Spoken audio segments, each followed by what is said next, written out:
22 জানুয়ারি সকালে বিজিবির দক্ষিণ পূর্ব চট্টগ্রাম রিজিয়নের অধীনস্থ গুইমারা সেক্টরের আওতাধীন খেদাছড়া ব্যাটালিয়ন 40 বিজিবির হলরুমে এক প্রেস ব্রিফিংয়ে এসব কথা জানান জোন অধিনায়ক লেফটেন্যান্ট কর্নেল মোহাম্মদ শাহিনুল ইসলাম পিএসসি।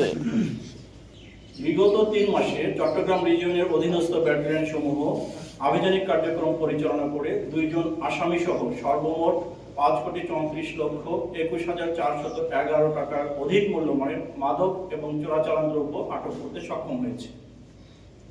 এছাড়া চট্টগ্রাম রিজিয়নের দায়িত্বপূর্ণ এলাকায় সফল অভিযান পরিচালনা করে গত 26 ডিসেম্বর 2025 তারিখে গুইমারা সেক্টরের অধীনস্থ খেদাছড়া ব্যাটালিয়ন 40 বিজিবি একটি 12 বল পিস্তল, 2 রাউন্ড তাজা অ্যামুনিশন ও 3টি হাসুয়া আটক করেছে।